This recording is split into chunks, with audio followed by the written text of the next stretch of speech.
तेच आपल्या कामगारांना कळत नाही. त्यासाठी मी तुम्हाला सांगतो, आपल्याला प्रत्येकाला 19 मत द्यायचे. 19 मत म्हणजे एकच उमेदवाराला 19 मत मारायचा का, तर असं नाही आहे. आपण प्रत्येक जणाला 19 मत देऊ शकता, म्हणजे वेगवेगळ्या कॅन्डिडेट. तर आपण पहिला एससी कॅन्डिडेट, निळी मतपत्रिकामध्ये एससी कॅन्डिडेट असतो, त्यामध्ये फक्त एकच मत द्यायचं असेल. त्याच्यामध्ये भरपूर उमेदवार असेल, पण आपल्याला ते निवडायचं आहे आणि एकच मतदान करायचं आहे. दुसरा ओबीसी कॅन्डिडेट, पिवळी मतपत्रिकामध्ये देखील भरपूर कॅन्डिडेट असतील, पण आपल्याला तिथं फक्त एकच मत द्यायचं आहे.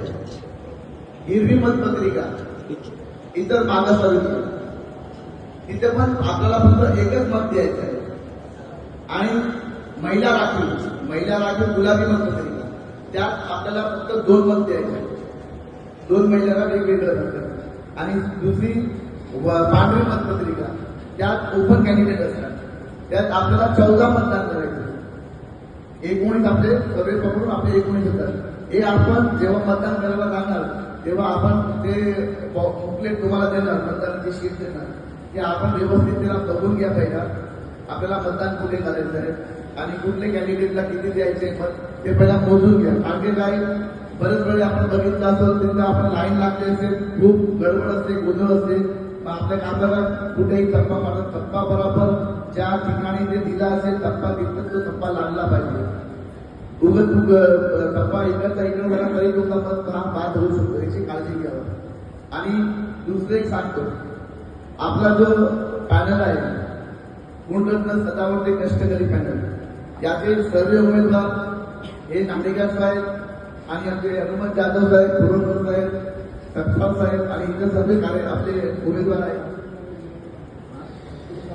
अब्दुल कांबळे, देवेंद्र कांबळे, हे सर्व आपले उमेदवार आहेत.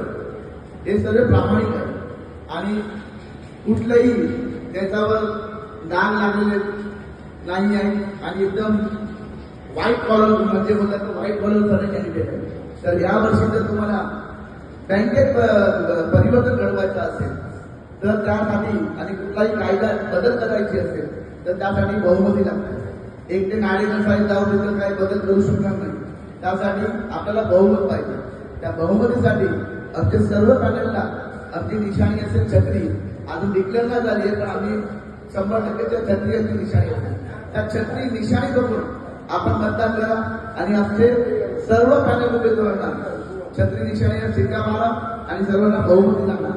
कारण ही वेळ आहे परिवर्तनाची आणि बँकेत हे परिवर्तन झाला पाहिजे अशी मी तुम्हाला विनंती करतो.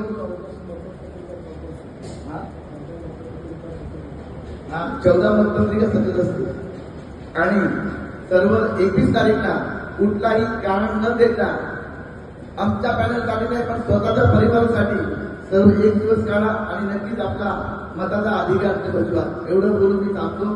जय हिंद, जय महाराष्ट्र, जय महाराष्ट्र.